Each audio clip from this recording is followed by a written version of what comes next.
ការសហប្រជាជាតិព្រមមានអំពីហានិភ័យចំពោះគ្រោះទុរភិក្សកំពុងកើនឡើងនៅតំបន់រងគ្រោះជុំវិញពិភពលោក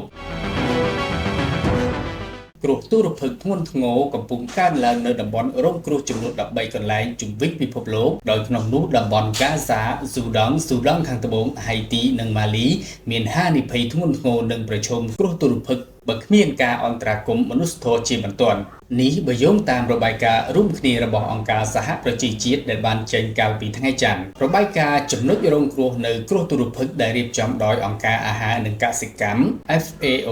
និងកម្មវិធីអាហារពិភពលោក WFP បានចាត់ទុកចំនួនបញ្ហាសេដ្ឋកិច្ចនិងគ្រោះមហន្តរាយអាកាសធាតុថាជាបុព្វហេតុនាំឲ្យមានស្ថានភាពអាក្រក់បំផុតនៅតំបន់ទាំងនេះរបាយការណ៍នេះព្យាករណ៍ថាវិស័យអាហារនឹងជួបវិបត្តិសេរីនៅក្នុង5ខែខាងមុខហើយអំពាវនាវឲ្យមានការវិនិយោគនិងជំនួយដើម្បីធានាផ្គត់ផ្គង់ជំនួយដែលកំពុងត្រូវរារាំងដោយបញ្ហាសន្តិសុខនិងកង្វះថវិការបាយការណ៍នេះគឺជាសញ្ញាព្រមាននូវភាពអាសន្នយើងដឹងថាតំបន់ណាដែលកំពុងរងនូវភាពអត់ឃ្លានច្រើនឡើងហើយយើងក៏ដឹងថាតំបន់ណាកំពុងជួបគ្រោះថ្នាក់លោកស្រី Cindy McCain នាយកប្រតិបត្តិ WFP បានមានប្រសាសន៍ថាបើគ្មានថវិកានិងការចូលទៅដល់យើងក៏មិនអាចជួយសង្គ្រោះជីវិតបានទេបញ្ហាគ្រោះទុរភិក្សត្រូវបានប្រកាសយ៉ាងហោចណាស់ 20% នៃប្រជាជនក្នុងតំបន់នោះត្រូវជួបនឹងភាពអត់ឃ្លានធ្ងន់ធ្ងរដោយ 30% នៃកុមារមានជំងឺខ្វះជាតិអាហារធ្ងន់ធ្ងរហើយមានមនុស្សចំនួន2នាក់ក្នុងរៀងរាល់